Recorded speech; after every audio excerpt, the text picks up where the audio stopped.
Breaking news చూస్తున్న ములుగు జిల్లాలో విషాదం నెలకొనింది. వాజేడు ఎస్ఐ హరీష్ బల్వన్ మరణానికి పాల్పడ్డారు. రివాల్వర్తో కాల్చుకొని హరీష్ సూసైడ్ చేసుకున్నాడు. సమాచారం తెలుసుకున్న పోలీసులు ఉన్నత అధికారులు ఘటనా స్థలానికి చేరుకొని పరిశీలించారు. మృతదేహాన్ని పోస్టుమార్టం నిమిత్తం ప్రభుత్వ ఆసుపత్రికి తరలించారు.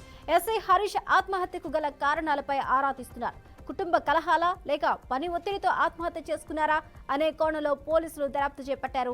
వాజేడులో నిన్న జరిగిన భారీ ఎన్కౌంటర్లో 7 మావోయిస్టులు మృతి చెందారు.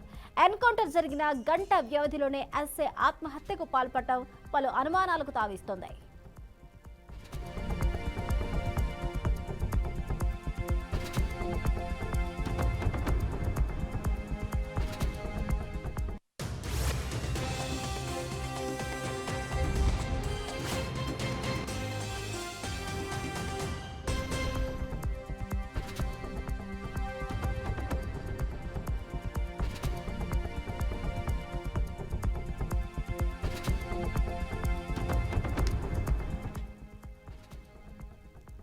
బ్రేకింగ్ న్యూస్ చూస్తున్న ములుగు జిల్లాలో విషాదం నెలకొనింది. వాజేడు ఎస్ఐ హరీష్ బల్వన్ మరణానికి పాల్పడ్డాడు.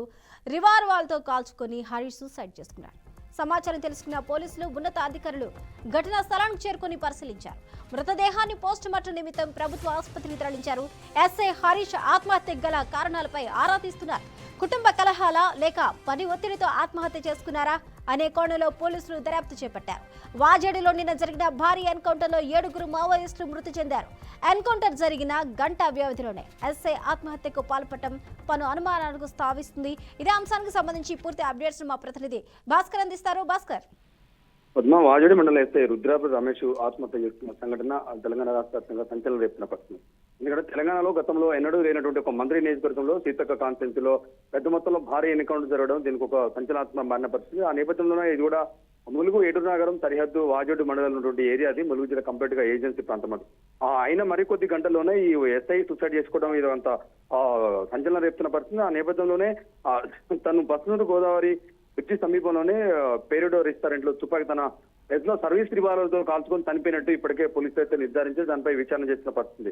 నిన్న ఉదయం ఒంటరిగా వెళ్ళినటువంటి ఎస్ఐ రాత్రి వరకు కూడా తిరిగి రావడంతో అనుమానాస్పదంగా చూసినటువంటి తన పోలీస్ సిబ్బంది కూడా పూర్తిగా విచారణ చేయడం జరిగింది. ఆ నేపథ్యంలోనే అక్కడ తాను సూసైడ్ చేసుకొని చనిపోయినట్టు నిర్ధారించారు పోలీసులు.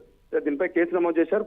ప్రస్తుతం ఈ విషయాన్ని వాజేడు పోలీసులకు తెలపడంతో వారు కేసు నమోదు చేశారు. దీనిపై విచారణ ఎస్పీ కూడా విచారణ చేస్తుంటే దీని అంటే ఎస్ఐ చనిపోవడానికి యంగ్ ఎస్ఐ అయినా చనిపోవడానికి కారణాలు ఏంటి, నిజంగానే ఏమైనా ఆర్థిక సంబంధాలు ఉన్నాయి లేకపోతే ఇంట్లో కుటుంబ కలహాలు ఏంటి అని విచారణ చేస్తున్న పరిస్థితి. ప్రస్తుతం అయితే కేసు నమోదు చేసి ఎంక్వైరీ చేస్తున్నారు పద్మ. అయితే భాస్కర్, ఎన్కౌంటర్ జరిగిన ఒక గంట వ్యవధిలోనే అంటే అప్పటి వరకు యాక్టివ్గా ఉన్న ఎస్ఐ ఒక గంట వ్యవధిలోనే సూసైడ్ చేసుకోవడం వెనుక పలు అనుమానాలకు తావిస్తుంది అంటున్నారు. అంటే అప్పటి వరకు ఉన్న బాగున్న ఎస్ఐ ఒక గంట వ్యవధిలో ఏం జరిగింది? అంత ఇదొక అంటే ఒక మిస్టేక్ మాన్యపడుతుంది పద్మ. ఏంటంటే దానితో పెద్ద మొత్తంలో ఎన్కౌంటర్ జరగడంతో నిజంగానే ఆ ఎన్కౌంటర్ లో అయిన ఎస్ఐ కూడా పాల్గొన్నాడా లేకపోతే ఏంటి, అసలు నిజంగానే పోలీసులకు మానిటర్ జరిగినటువంటి ఎన్కౌంటర్ లో అసలు ఎవరు దీంట్లో తన యాక్టివిటీలో పాల్గొన్నాడా లేదా ఎదురైన కారణాలు అని చెప్పేసి పూర్తిగా విచారణ చేసిన పరిస్థితి. దీనిపై కొంత క్లారిటీ రావాల్సింది. ఇప్పటికే ములుగు ఎస్పీ శబరీష్ తన విచారణ చేస్తుందో దానికి కావాల్సిన సమాచారం ఇంకేమైనా కుటుంబ కలహాలు ఉన్నాయా వేరే ఇంకా విషయాలు ఉన్నాయని చెప్పేసి అయితే విచారణ అయితే జరుగుతుంది పద్మ.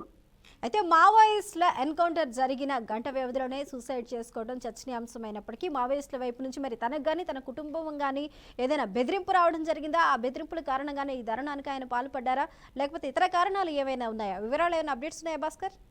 పద్మ, అంటే అలాంటి సంఘటన ఇప్పటికైతే ఎన్కౌంటర్ కూడా ఒక అనుమానాస్పదంగా ఉందని చెప్పేసి ప్రజా సంఘాలు అయితే ఇప్పటికీ ఆరోపించిన పరిస్థితి. నిజంగానే ఎన్కౌంటర్ స్పష్టంగా అక్కడి నుంచే చేశారు, నిజంగా ఆ స్పాట్ లో జరిగిందా లేకపోతే ఎక్కడి నుంచి తీసుకొచ్చి అక్కడ చేశారంటే ఒక మిస్టేక్ గా మారిన పరిస్థితి. ఈ నేపథ్యంలోనే ప్రజా సంఘాలంతా కూడా గలవైపుతున్న పరిస్థితి. ఆ నేపథ్యంలో ప్రస్తుతం వాళ్ళు లీగల్ గా కూడా ప్రొసీడ్ అయ్యే అవకాశం ఉంది. ప్రజాపరంగా నేతంతా కూడా వీళ్ళంతా కూడా ముందుకు ఈ అంశంపై ముందుకెళ్ళవచ్చు. అయితే ఈ సంఘటనలో ఎస్ఐకి సంబంధించిన అంశాలు ఏమైనా ఉన్నాయా లేకపోతే ఈయన ఆ యాక్టివిటీలో పాల్గొనడా లేదా దానికి సంబంధించిన ఫోన్ కాల్స్ వచ్చినా బెదిరింపు కాల్స్ వచ్చినా అని ఒక స్పష్టత రావాల్సిన అవసరం ఉంది. పోలీసులు దీనిపై విచారణ చేస్తారు. ఇప్పటి వరకు అంతా గోప్యంగా ఉంచుతున్న పరిస్థితి. అదే సేమ్ టైం ఎన్కౌంటర్ జరిగిన రోజే తన సూసైడ్ చేసుకోవడం ఒక గంట వ్యవధిలోనే అంత ఒక విషాదకరమైన పరిస్థితి. ఆ నేపథ్యంలో విచారణ అయితే సమాచారం చేస్తారు. అయితే ఈ సూసైడ్ కి సంబంధించి వారి కుటుంబ సభ్యులు ఏమంటున్నారు? పద్మ, నేను వాళ్ళ కుటుంబ సభ్యులను కూడా ఇప్పటికే మీడియా ముందు అయితే రాలేదు. వాళ్ళు ఇప్పటికే పోలీస్ డిపార్ట్మెంట్ అంతా ఎంక్వైరీ చేసింది. వారు ఏమైనా అంటే ఇలాంటి యంగ్ ఎస్ఐ చిన్న పిల్లతోటి ఆయన సూసైడ్ చేసుకోవడం జరిగింది. ఒక ఫ్యామిలీ అయితే పెద్ద దిక్కు కూలిపోయిన పరిస్థితి. వాళ్ళ వైఫ్ కూడా మాట్లాడిన పరిస్థితి, అంటే ఇంటర్నల్ గా మాట్లాడిన ఆమె ఇంకా బయటికి ఎలాంటి సమాచారం రాలేదు. వారు కూడా అంత అనుమానాస్పదంగానే ఆమె వ్యక్తం చేసిన పరిస్థితి. దీనిపై విచారణ చేయాలని చెప్పి ఇప్పటికే కోరుతున్నారు. అంటే తను అంత పెరిగేవాడు కాదు, ఎందుకు సూసైడ్ చేస్తుందో ఇంకా కొంత స్పష్టత రావాల్సిన అవసరం అయితే మన కుటుంబ సభ్యులైతే ఇంకా కొంత స్పష్టత రావాల్సిన అవసరం. Right, thank you Bhaskar.